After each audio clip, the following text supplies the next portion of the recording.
understate my case. I hold my tongue, I know I'd say something I regret. Don't blame me, just strike the match and walk away. Let me in, I've seen better days. Don't lay down. What is going on, guys? It is Zach from the Yo Bro Nation YouTube channel, podcast, whatever you want to call it. Welcome to your first Monday Night Raw Classic reviews. I, of course, as I've already said, I am Zach. Welcome back to the channel. Look at this beautiful little layout I've made. This is beautiful. I love this damn thing. I'm looking at it, and it is just absolutely gorgeous. Welcome, welcome, welcome, one and all, back to the channel. I gotta figure out how to make the music fade. But welcome, guys. How y'all doing? I am your host. I'm Zachary. Why did I do that little wave? That's weird. So this is it. This is what I've been hyping since the channel came back into existence. I suppose you could say existence. However long ago. Back at the beginning of January. It is, of course, it's February. Alright, it's February. February, you're used to seeing my Monday Night Raw reviews. While this is a Monday Night Raw review, this is a classic review. This is replacing Monday Night Raw. In case you didn't hear, this is replacing my Monday Night Raw reviews each Monday night. All I gotta do is click a button and it's up. I don't have to do nothing. My Monday Night Raw review will be up tomorrow morning on the channel. You're fine. Go ahead. Cool beans. Put it up there. Kids just lost a tooth. Finally. It came out. That tooth's been like a nightmare. Woohoo! A tooth being lost live on the channel. Obviously, this is pre-recorded, so no biggie there. But, how are you guys doing tonight? Leave comments down in the comment section. First thing I want to touch, which this will probably be the only time I really ever fully bring it up, is the fact that, you know, we all know that the 2-hour format works way, way better than the 3-hour format. It's so much quicker. Everything's more compact. Now, I had forgot that at one point, Raw was a 1-hour show. And they fit a lot into this hour, and in a way, it's kind of a pain. You know, taking notes for this, it was a pain because a lot of these Raws I've not actually seen, so I was just like, oh, I didn't realize that it was, you know, a 1-hour show. I was expecting 2 hours, you know, an hour 40 minutes with commercial time, without commercial, but oh man, 44 minutes of screen time. It was a lot to take in. They just pushed a lot in. So, I don't know. I don't think an hour is very good for television, for a wrestling show. After doing, you know, that's probably my biggest gripe is just the 1-hour format. While it is quicker, it makes it for a much easier review. It's still also very... It is very, it's harder to keep track of. It really is, because there's just so much, and you're trying to take notes, and they're just going at a rapid pace to push out as much information as they can at you as quickly as they can. It is much, much, much harder. But it does make it for an easier view. You're not like sitting there for 3 hours just like, oh, is it over yet? No, it goes by really quick, and you're just like, holy shit, it's been 40 minutes already. It was like about a 43 minute show. So I don't know how long this continues into this. I know by 1997 they're at a 2-hour format for Raw. So I imagine by the end of the 96 run, it's going to be, you know, whatever. But right out the gate, the old intro with the old Monday Night Raw theme, hearing Vince McMahon, tonight, the big Vader, Yokozuna versus the Heartbreaking Shawn Michaels. It's like, It's just laughable. And then Jerry Lawler's cutting in there too, so they're introducing what's going to happen the entire hour, plus Billionaire Ted. Coffee. It was good. I'm recording this early morning, so yay me. But it was just funny because they're just doing their thing, and you're just kind of like, it's funny. Of course, Vince and Jerry Lawler were the commentating team for Raw. So, stuff like that. I liked it. It was simple. A simple hour. They give you as much story as they can inside that hour's time. And I liked it. I just thought it was awesome. I liked the whole thing. So, I don't know. Poo on me, I suppose. Poo on me. But yeah, guys, welcome back to the channel. These will obviously be shorter reviews because they're either be an hour or they're going to be 2 hours. I can't speak for an hour and 10 minutes on a 40-minute show.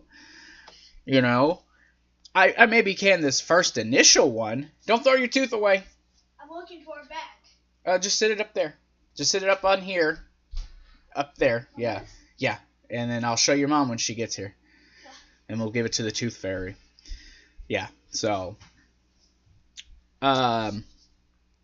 So, welcome to the channel. I'm going to plug some stuff because that's what I do. So, if you'd like to support the channel, there's several different ways that you can do. There's Streamlabs. Streamlabs.com/YoBro Gaming and Reviews. That's the only thing that's remaining with the old name. You guys can go there, send us donations. I'm eventually going to set up like different levels. Maybe put some videos. Maybe eventually link it to the videos. I might just start doing that as well. But here's another way, a really good way. Patreon.com/YoBro Nation. 6 tiers to choose from. There is the producer tiers. There's co-producer, and then there's regular producer. Both give you producer credits in all our videos. You also get a chance to help to be involved and help the channel grow, and to give us your opinions, your thoughts, and just kind of help us decide how things go with the channel. This was going to be an exclusive, but this is now going to be part of the regular channel because I don't want to keep this from everyone else. So this is no longer a exclusive. But there will be exclusive vlogs. There will be exclusive other things, exclusive behind-the-scenes videos. You get exclusive access to the Discord. You get, VIP access. You also get to be a moderator for the Discord by becoming a member. You also get exclusive AEW coverage when it comes. A lot of stuff going on about AEW, but nothing as far as like talent being signed, stuff like that. So there's really nothing to post right now. So, just join the Patreon, if you want to. Look through it. Maybe you'll see something that you think is a good deal. You get free merchandise for your birthdays. And I'll be adding more content to Patreon as time goes on. But for now, this is what I'll be doing. But if Patreon isn't exactly what you want to do, there are other avenues that you can explore. There it is. TeePublic. You can go and you can buy our merch. TeePublic.com/YoBroNation1. You got the old Gaming and Reviews t-shirt. The old YoBro Gaming and Reviews shirt. The Charlotte Rain shirt. My favorite, Recess Never Gets Old t-shirt. The Most Wanted Kissing Bandit t-shirt. And the new YoBro Nation design. That stuff is all. And there's other designs. There's a squared circle design. There's plenty of other things on there. You guys can go there. If you guys don't want to support through Patreon, you guys can just buy a merch, buy merch. We get a little cut of that. And look, if none of that is what you want to do, there is another option. It's simple. Hit the like button, share this video, comment on this video, and subscribe. Make sure you hit the notification bell if you subscribe to the channel. That way you get notifications on all of our content as it comes through. And then you guys can become a part of the Yo Bro Nation. Of course, the Yo Bro, I do have several videos up. I do have a Raw review from this past week up. You guys can go and check out. Let's see, there's another video that went up earlier today. Oh, if you're a Patreon member, my first Monday morning quarterback video is up. It's a little podcast. You don't see me, But I talk about a variety of topics from the past week, creative side of things and how creative are booking things. And it's just like a little 30-minute thing. I just kind of go over different things that happened, and I go over that. Also, the Best of the Best podcast, or Best of the Best countdown, that's up from last week. It's the top 10 Royal Rumble winners. Of course, the Royal Rumble review is up on the channel. NXT TakeOver Phoenix reviews on the channel. Retro Rewind went up this past weekend. You guys can go check it out. It's WCW NWO Sold Out 1998. That is up on the channel. You guys can go check it out. All that stuff on the channel. Go check it out. Really, seriously, go check it out. It's all good stuff. Very informative videos. I talk a lot, just like I am doing right now. So this was your WWF Monday Night Raw for January 29th, 1996. Excuse me, I'm drinking coffee and it makes me kind of burpy. Oh, I love this stuff. Folgers. Folgers is my favorite. You guys let me know, what's your favorite coffee? I'm a Folgers guy. The classic one or the dark roast are my two favorite drinks. So yes, you had Vince McMahon and Jerry the King Lawler. They're introing this whole thing, and apparently this is something they always did. So you're opening, and like I said, this was rapid fire, quick. A couple how he's different. He's more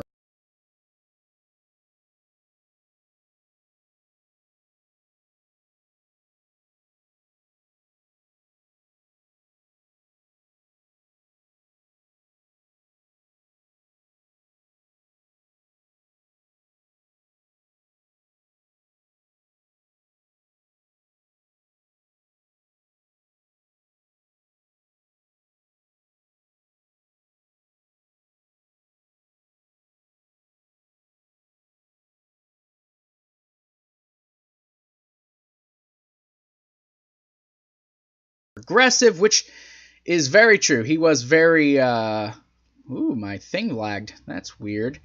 So Bulldog versus Diesel. Diesel's new attitude, he's much more aggressive. Diesel, who is of course on his way to facing Bret the Hitman Hart at the In Your House pay-per-view inside of a steel cage. The British Bulldog, he worked over Diesel's leg. Diesel, to start this match, was very aggressive, throwing the Bulldog around. But, Bulldog gets the advantage, working over the leg, very old-school style. Diesel, using his long leg, starts kicking Bulldog to the face to get out of it. But Bulldog, he goes back to the leg, gets Diesel to the outside. Yokozuna, who comes out, tosses Diesel back in the ring, doesn't do nothing else. Not yet. Puts Diesel back into the ring. Bulldog goes to slam Diesel's head into a turnbuckle that's been exposed. Diesel blocks it with his foot and then slams his head into it. Then he picks him up, snake eyes to Bulldog onto the exposed turnbuckle pad, or the exposed turnbuckle. Goes for the cover. Cornette gets on the ropes, distracts the referee. Yokozuna gets in the ring, goes for a leg drop on Diesel. Diesel moves. Bulldog gets it. Diesel pushes Yoko out of the ring. Excuse me, still fighting this cold. Then Diesel goes for the cover. 1, 2, 3. Dissension amongst the ranks of Jim Cornette and his little group of individuals. Diesel gets this victory. Of course, building momentum, heading towards Bret versus himself for the championship at the In Your House show. This was an okay match. This was still Diesel while he was still technically a babyface. You still had your Diesel chance. I reviewed it, the 95 Survivor Series, where Diesel was just booed. He was booed a lot. Losing the championship, did a very heel thing, but yet still a face up to this point. They hadn't exactly pulled the trigger yet for him to go full-on heel. So you still got a face Diesel at this point, but he does turn very shortly after this, and I'm sure we'll get to the turn at some point. I gotta admit, guys, my hips are killing me today. So they go to this, I think they called it Slam Jam with Doc Hendricks. It's a little backstage pre-taped segment where he's in a spot with a bunch of merchandise, and he's just talking about, he brings up the whole billionaire Ted thing where they're, on the, legal action being taken against them, but they're going to do it anyways. And he says, but let's talk about In Your House in a few weeks. Brett versus Diesel is the first topic where they talk about, these two facing each other for the championship. Brett cuts a promo, says, he used to respect Diesel, but, obviously Diesel attacked him afterwards and, power bombed him through a table and all this stuff. And he says, but, he doesn't anymore. He says the WWF ran on Diesel power, used to, but now it runs on Hitman power. He goes on a little bit more, then says he calls him a dummy and says he's never lost a steel cage match and that in your house he's going to wipe him out. So then Doc goes about how Shawn Michaels, who's been having issues with Owen Hart for several months, but dating back prior to the Rumble, says that they're going to have a match where Shawn's title opportunity, Shawn who just won the Royal Rumble for the second time, Shawn's actually in the top 10. There's a plug to the top 10 Royal Rumbles. But says that he's going to put that title shot on the line against Owen Hart. Then says they're going to have the first ever, this just added, the first ever crybaby match where the loser has to eat out of a bottle. Has to eat out of a bottle. I don't remember this. I'm not entirely sure if I watched this whole show or not, but I definitely do not remember this match. Also said that they're going to have Hunter Hearst Helmsley versus Duke the Dumpster Droese. Of course, Hunter cutting the hair of Droese after a match he had. Then he goes on to go talk about the legal action. They show a document signed by Eric Bischoff from Mr. Turner saying that there was legal action. If they ran anything else, that they would be sued. But it says, we don't care. We're going to do this anyways. You guys want it, we're going to give it to you. So I don't know if there was really legal action or not. I'd have to go back and I'd have to really research it. Maybe by next week I can tell you for sure if there was really legal action. But Billionaire Ted they do their little Billionaire Ted skit where he's doing a press conference where people are asking him questions. They asked him, are you trying to run WCW out of business? No comment, and several other things. Just stuff like that. It was really silly. I know I am not a redneck hillbilly. And the guy who played him, it was so funny. Of course, they had the Huckster and the Nacho Man who were having their WrestleMania match. And these guys are doing like these little impressions of these guys. And it's funny. I laughed my ass off listening to these guys do their little things. And they're like brawling in the background. And at the end, he says, I'm not using my own money. That'd be silly.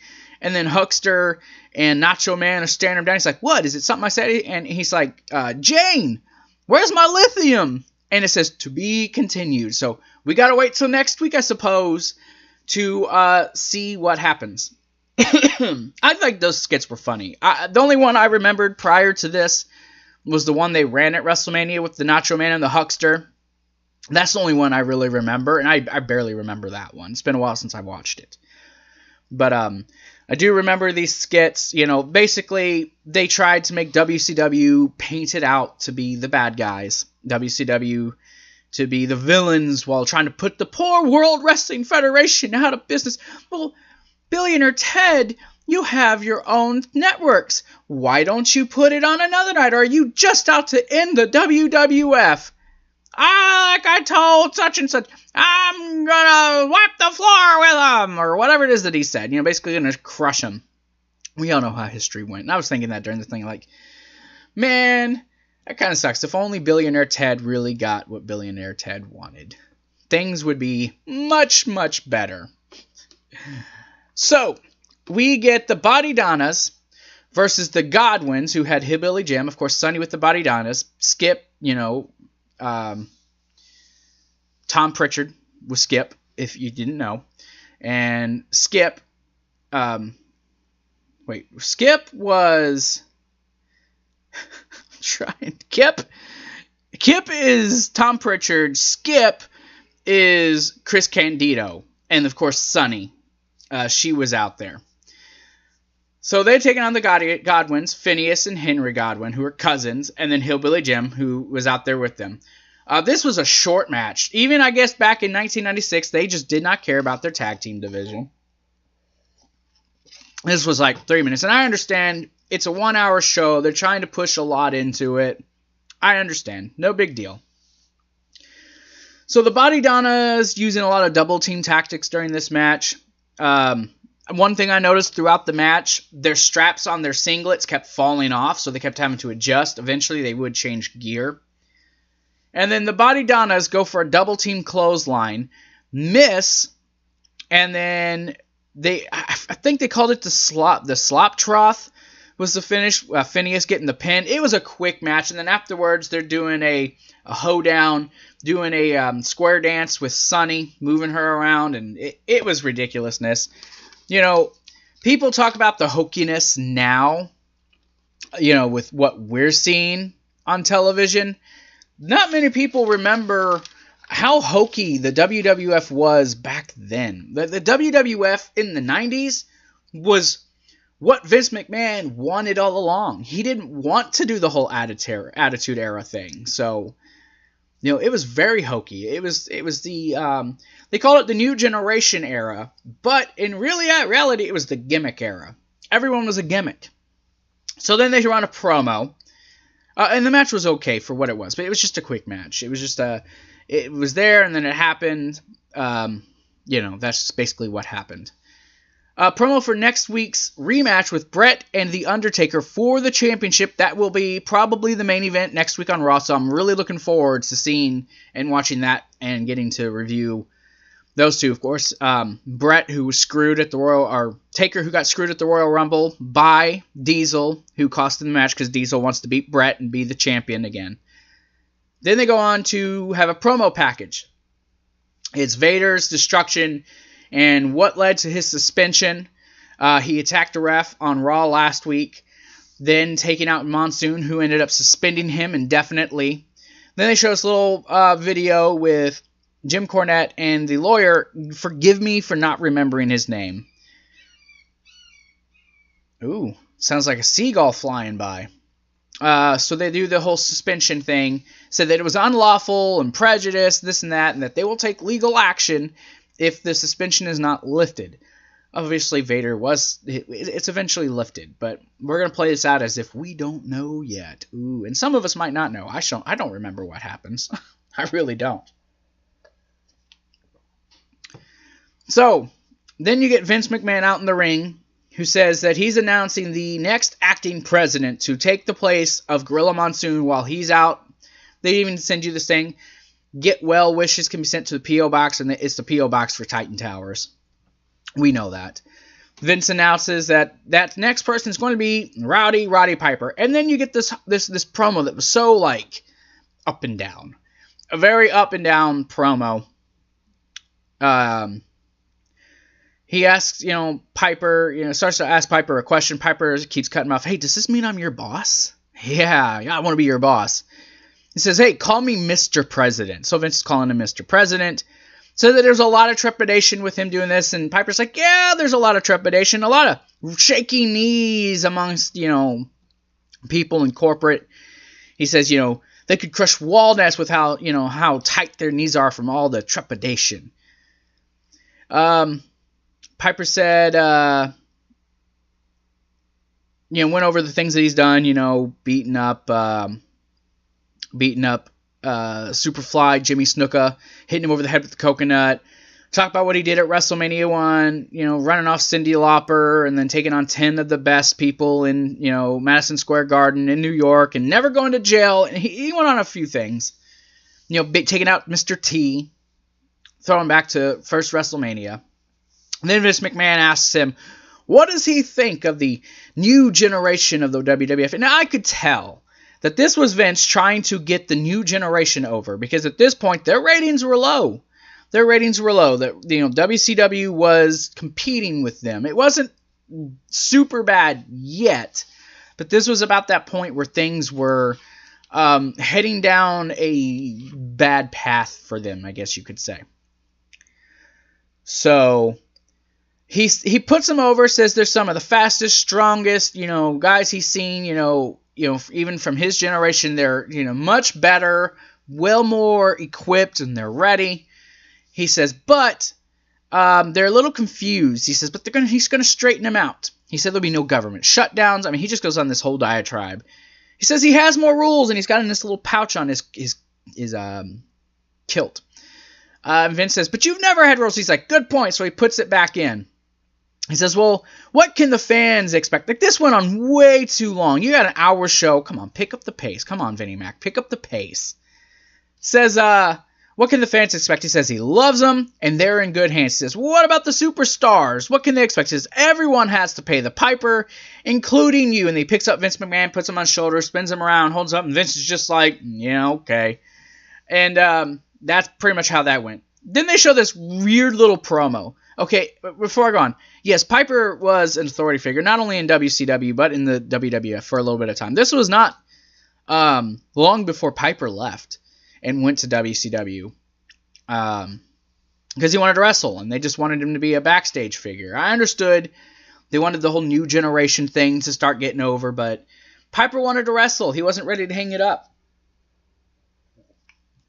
And in the comments, I really want to know, let me know in the comments, would you guys like to see classic Nitro reviews? Like, I can review Raw one day and review the Nitro from the same night and just go back and forth each week. So then you can kind of have the whole Monday Night Raw thing, the whole Monday Night War thing. Let me know, because I'm thinking about that. That would probably be something cool to do, is review both. Review one, review the other, post them both in the same week, and then just kind of go from there. So, yeah, then they run this whole thing with Mankind. He doesn't have a mask on. You just see his ear, and he's talking about how did he lose his ear. This was the build-up to Mankind's debut. Then it's main event time. Shawn Michaels versus Yokozuna. Shawn Michaels, who had just won the Rumble, he's coming off this big high, super over with the crowd. Yokozuna, though, he tries putting him into a side headlock. Yoko pushes him off into the ropes, and then he comes back and just buries him. Like, it looked pretty rough. Shawn having to use his speed and his quickness to outmaneuver and outthink Yokozuna. Because this is the point where Yokozuna is like at his biggest. And he's not moving. You can see he's in pain when he's in the ring, and he can't move around very quick. He's just kind of there. And it's really a sad sight to see at this point, considering what happens to him and how after this, Yoko is just, his health gets worse from here, and eventually he passes away. So it was really sad to see. But Shawn, uses his speed. He gets the advantage. Starts going around slapping hands with the fans, and you see Owen Hart coming out. Owen gets involved, picks him up, slams him into the ring post, ends up causing Shawn's back, which is going to be something that plays out, through the match. Yoko, who's slowing down the pace, he's, doing that little thing on his shoulders, the trapezia thing. It's a rest hold because Yoko can't breathe probably at this point. Yoko's just trying to keep up and keep his breath. Shawn starts making a comeback. Cornette gets up on the ropes, distracts the referee. Owen comes into the ring, does a spinning heel kick. Shawn ducks. He hits Yokozuna. Shawn gets out of the ring. Shawn super kicks Yokozuna, pins him for the 3 count. Afterwards, Yokozuna comes into Yokozuna gets into it with Owen and Bulldog. They're arguing. You can see dissension. This is the build towards what's going to happen with them at WrestleMania. Then Vince, they start towards Shawn. Here comes Diesel, so now Shawn's all like, oh yeah, come on. Shawn's got his big buddy behind him. This would eventually lead to something. Then they leave the ring. Vince asks Cornette, hey, is there dissension? He's like, no, there's no dissension. He's like, we're like a Swiss watch. We're working just fine. He says, but, you two can be lovers, whatever, but if you want to get in each other's business, then we got a problem. Why don't we have a tag match next week on Raw? You guys, what do you want? So Shawn and Diesel accept. So next week, not only are we going to have Bret Hart and The Undertaker for the championship, but we're also going to get Shawn Michaels and Diesel versus Bulldog and Yokozuna as a tag team match. But that's Raw. That was Raw for this particular night. It was good. It was a very good Raw. Like I said, there's some nitpicks. The 1 hour, trying to cram so much into it is it's not as bad as the 3 hour format where they're cramming a bunch of stuff in there and it's long and monotonous. This is quick. It goes by really fast, which I like, but it's just so much they're trying to cram in there. And I can notice a lot of people get left out. that are on the card. You know, so they're trying to plug people, and basically they're keeping the people who are in their main event scene or into their main matches. They're keeping them on television, you know, giving them the screen time. And I can understand it. It's understandable. I get it. So, but hey, it was good. You know, they cover what happens with Hunter and Drozy. They, you know, keep you up to date with Razor and us, you know, 1-2-3 Kid, who are in the midst of, you know, having their issues spanning, you know, going back to him joining the $1 Million Corporation or whatever they were called. I'm sorry. Whatever the DiBiase Stables was. I don't know why I can't think of it. So, it was good. And then I like the fact that they tell you, this is what's happening next week. Brett and Undertaker. Right there is a reason that you want to watch. I'm legit excited to watch that because it's Brett and it's the Undertaker. It's these two would go on to have more matches later on, but this was, you know, early Undertaker. So, and the thing I think that worked best about this, not everyone was on every show. You know, these guys are wrestling this week. Next week you'll have another set of guys, and it's just going to rotate, but they'll keep, you know, people on there who need to be on there enough to keep them in the public eye, to keep you, I guess, informed and keep them where you want to see them, but they're not oversaturated, I guess is what I'm looking for. So, but that is going to do it for me. I want to thank everyone for coming in and watching this video. Remember, guys, Facebook, YoBro Gaming. YoBro Gaming. On Twitter is YoBro Gaming 1. Facebook's YoBro Nation. I just realized I messed that up. YoBro Nation 1 on TeePublic. YoBro Gaming Reviews on StreamLabs and YoBro Nation on Discord.